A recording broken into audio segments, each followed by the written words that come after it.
Thanks to Massdrop, they've got a lot of cool gear, and they utilize the power of group buys to save you money. You can check them out at massdrop.com or click on the link in the description. Thanks to Corsair, they've got a lot of new stuff going on. Be sure to check out all of our booth coverage by clicking on the link in the description. Thanks to you guys, our Patreon members and our tech support members. We are trying to expand and hire new people, and we want to keep the integrity of our content. Thanks for giving. You guys are awesome.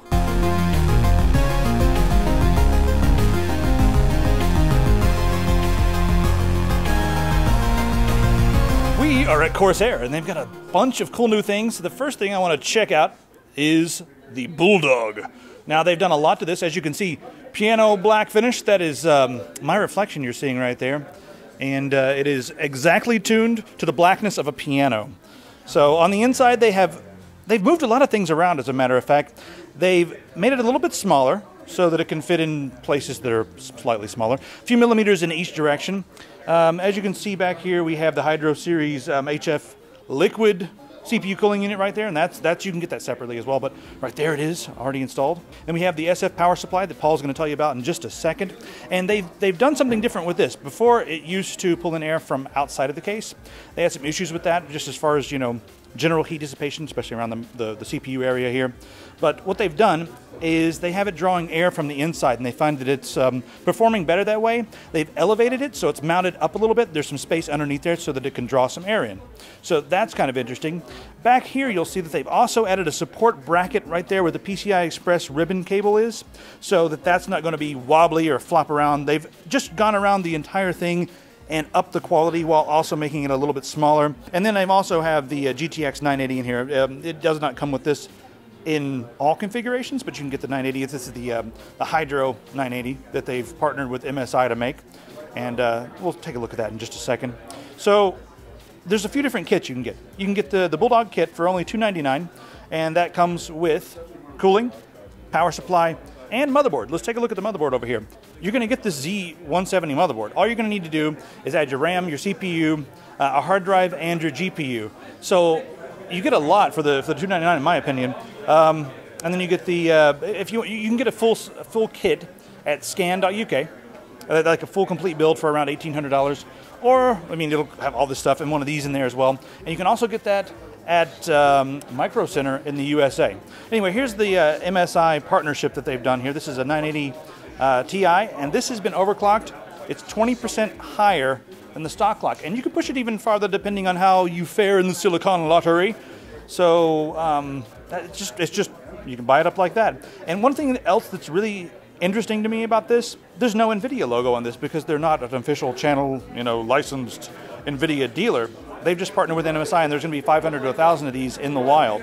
You can get the MSI version if you like, and that will have the NVIDIA logo, but this one's kind of sleek, no NVIDIA logo. This is the H5SF, and this is a water cooling unit made for small form factor. A lot of people have trouble trying to get, you know, like an H110 or something like that, or an H100 into their system, especially if they have an ITX. This is really going to be nice for someone who wants to run a small system and be able to overclock. So there's that. Now let's go over to Paul, and he can tell you about the power supply. At Computex in Taiwan this year, we saw Corsair tease us with a few small form factor power supplies. They have not launched, so they're not available at retail, but we're now shown them, and we're told that they will be available at retail coming in February. So we've been kind of looking forward to these since Mini ITX has gotten so insanely popular. These are high quality, 80 plus gold rated, completely modular SFF power supplies. Look how beautiful they are. Look at the complete modularity of them. The reason that these have been delayed is due to the fact that they use all Japanese capacitors, and one of the capacitors that they had originally installed inside was actually made in Taiwan. So they've had to special order some of those to be made in Japan, which makes them much higher quality, of course. And now they can finally release these to market. They have a very quiet fan, they have 0 RPM mode, all of the cool features that you might expect from Corsair's full-size power supplies in a teeny tiny little form factor. So cute. SF600 available in 650 watt varieties coming in February. This is Corsair Link 4.0, and of course this works together with pretty much all of the Corsair products, from their cooling units, everything that has LEDs. You basically can come in here and just change your LEDs, change your fan speeds on everything. You can monitor your temperatures. So there's a lot of stuff you can do with it. Look there, you can, hey, this is where everything's positioned. Get your graphing over here on the side, showing your constant temps and fan speeds and all that sort of thing, and you can set it up so that, hey, if it gets a little hot, you can ramp it up. Now, I'm not exactly sure how much has changed in 4.0. It does look a lot sexier than the last version, so I think a lot of people are going to like that. Some people love having software in Windows. Some people don't care about it, so that's going to be up to you. Let's go ahead and change out some different colors here. Let's make this one purple and apply that. Oh, look at the case over there. I just made it purple. So just lots of control. And again, this will be out in about a month, and then we'll see pretty much everything it can do. I don't know about you guys, but I couldn't think of any place that I'd rather be than here in Las Vegas at the Palazzo with Corsair and George and a line of cases to talk about. Right, George? Absolutely. And not just because I'm getting paid to be here. Well, that and Butter Rum Lifesavers we were also just talking about. But all right, let's Sponsored by Butter Rum Lifesavers. Pick up a roll today. Let's focus on the cases here. First off, this is the Spec Alpha. It's in a couple colors here. The Spec series from Corsair is kind of your budget line, and this is the top of that line. Is that correct? That's exactly correct. Alpha is, I guess, the best. I ran out of names. Spec Alpha is the best we could think of. 1, 2, and 3 already exist, and so I didn't want to do 4 because that sounds like later or worse. You could always move to beta if you want to as well. I could have called it Spec 0, but that seemed kind of anti-climatic. Spec X, adding an X always helps. God damn it! You should have told me that like 3 months ago. All right, I'll bill you later. So before we move any further, let's get a little zoom cam action in here. Kane? You'll notice there is no optical drive bays. Oh. That's lovely. All right, so lack of optical drive bays. So we basically took the Spectro 203 chassis, we ripped out the optical drive bays because who cares, and we decided to put better cooling in it because people care about that. The number of drives it can hold is exactly the same as Spectro 203 with the addition of 2 extra SSD mounts behind the motherboard tray. So despite the fact that the outside looks drastically different than the Spectro 203, the inside is just kind of an upgraded version of that. Slightly better performance, slightly better liquid cooling capabilities, and that type of stuff. Okay, see we got kind of a graphite gray finish, we got a red and white and black then across version. the room over there there's a yellow and black version. We're going to have a whole bunch of different color variants of this for people that kind of want their own flavor of it. So you might see like a, I don't know, like a red and black version. You might see like a white and teal or something like that. You know. Is that the type of thing that you guys are still deciding on and that people could go over to Tech Syndicate forums and maybe post a comment and say what colors they would want to see? Absolutely. If the color exists in the human vision of spectrum of colors, we will be considering it. All right. I want a Corsair RGB case where all of the colors on the outside of the case you can change to 16 million different varieties. Burn in hell. No, we won't be doing that. Burn in hell. We have direct quote from Corsair here.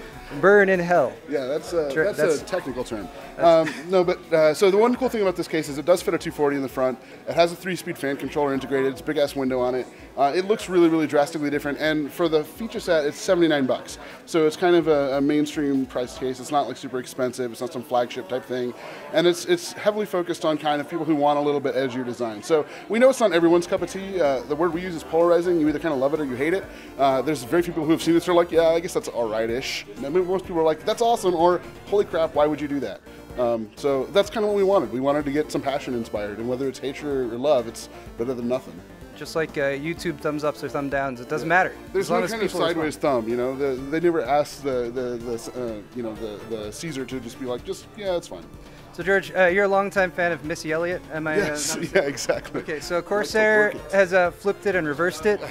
That's what I was trying to go for there. Let's go this way.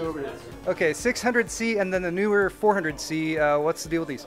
Okay, so 600, which we launched in December, is actually kind of cool. It's inverse ATX. It's upside down, hence the Missy Elliott reference. There we go. It's flipped and reversed. But that's not just like, hey, we just want your letters to be upside down on your graphics card, so we flipped it upside down. That's not why it was done. It was done this way for a specific purpose. Most of the time when you're trying to make a quiet case, you have to sacrifice performance. And the reason is that you have to either close off the top completely and you get less cooling out of that because you can't put a big radiator up there, or you have to just kind of completely clam up the case and block off every potential piece of airflow, and then you get terrible cooling. On the 600 series, we flipped it upside down, put the power supply, the optical drives, and the hard drives up here, and the radiator on the bottom. This has two benefits. One is it gives you the exact same performance of this same case if you flip it upside down, right side up rather, but it's quieter because you don't have any noise escaping out of the top. So this is a great case if you put it on the carpet next to your desk or you put it on the floor next to your desk. You will hear almost nothing out of this case. In the 600C or the 600Q version. The 600C is very, very quiet, includes this giant window that is on this latch with a hinge. The 600Q has a sound dampening features all throughout, so it's even quieter, but it just doesn't have quite as much bling as the 600C does. Primarily because Sweden wants their cases even quieter. So the 600Q is a direct response to Swedish inquiry. The 400C, this is new for the show, right? Yeah, so 400C is new, and this is a whole new chassis from the ground up. And our goal was, hey, look, we saw some products that are in the market that other people have done recently, and we thought, you know, these guys haven't really hit the nail on the head. They've gotten close. They've had a couple cool cases here, a couple cool cases here, but it's kind of like there's a Goldilocks product in the middle that they didn't hit, and we think this is the Goldilocks product. So, for example, there's no optical drive bays at all. We have PSU cover on that. We have this big window here that's the same kind of thing as on the 600C, but we also have capability to fit up to a 360 millimeter radiator in the front and a 240 up top and a 120 in the rear. So we have good cooling, great expansion for water cooling. You can run SLI in here, even through SLI. The PSU cover is 2 pieces and can be removed, so that you can cover your drives, you can cover your power supply or both. And then there's 3 SSDs behind the motherboard tray. So the entire exterior is all steel, which is pretty nice. And I really like that case. Actually, for 99 bucks, I think that case is a really good deal. And the 600 or the 400C has the big window. The 400Q has the sound dampening throughout. So if you want your case even quieter, you don't care about a window, get the 400Q. If you want the big window and you don't care as much about how quiet it is, the 400C is the better option. So 400C, may I ask price point and release date? 99 bucks, should be available in mid to late February for the 400, and the Spec Alpha will be available in March for 79 bucks. Awesome, thank you, George. No problem.